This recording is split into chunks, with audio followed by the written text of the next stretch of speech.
Nattika S trust സ്കൂളിലെ NSS ടീമിന്റെ സേവന ഇടപെടൽ വീണ്ടും മുഴുവൻ തുക കൊടുക്കാൻ ഇല്ലാത്തതുകൊണ്ട് 9 കൊല്ലമായി രജിസ്ട്രേഷൻ മുടങ്ങിക്കിടന്ന സ്ഥലം വിദ്യാർത്ഥിക്കും കുടുംബത്തിനും തിരിച്ചെടുത്തു നൽകിയാണ് NSS ടീം വീണ്ടും മാതൃകയായത്.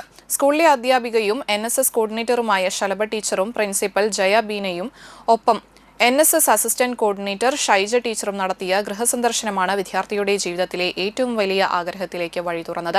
സ്വന്തമായി സ്ഥലമില്ലാത്ത വിദ്യാർത്ഥിയുടെ കുടുംബത്തിന്റെ അവസ്ഥ മനസ്സിലാക്കിയ NSS ടീം ശലഭ ടീച്ചറുടെ നേതൃത്വത്തിൽ ഭൂമി സ്വന്തമാക്കാൻ വേണ്ട ബാക്കി തുക സമാഹരിച്ചു. ഭൂമിയുടെ രജിസ്ട്രേഷൻ പൂർത്തിയാക്കി നൽകുകയായിരുന്നു. സ്കൂളിൽ വെച്ച് നടന്ന ലളിതമായ ചടങ്ങിൽ പ്രമുഖ വ്യവസായിയും നിരവധി ജീവകാരുണ്യ പ്രവർത്തനങ്ങൾക്ക് നേതൃത്വം നൽകുന്ന CP സാലിഹിന്റെ സാന്നിധ്യത്തിൽ ആധാരം കൈമാറി.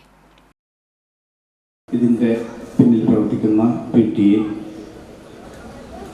എൻ്റെ മക്കൾക്കെല്ലാവർക്കും എൻ്റെ ആദ്യമായി നന്ദിയും സ്നേഹവും ഞാൻ അറിയിക്കുകയാണ്.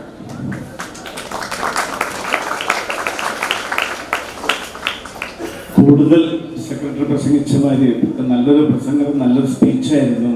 നല്ല കേൾക്കാൻ നല്ല ഇമ്പമുള്ള, അതായത് നിങ്ങൾക്ക് ഏറ്റവും കേൾക്കാൻ ആഗ്രഹിക്കുന്ന നല്ലൊരു സ്പീച്ചാണ്. അതാണ് നിർത്തി അതിൻ്റെ ഇടയിൽ എനിക്ക് തിരക്കുണ്ട് എന്നുള്ള അർത്ഥത്തിൽ സെക്രട്ടറി നിർത്തിയതിൽ ആദ്യമായി ഞാൻ ക്ഷമ ചോദിക്കുക.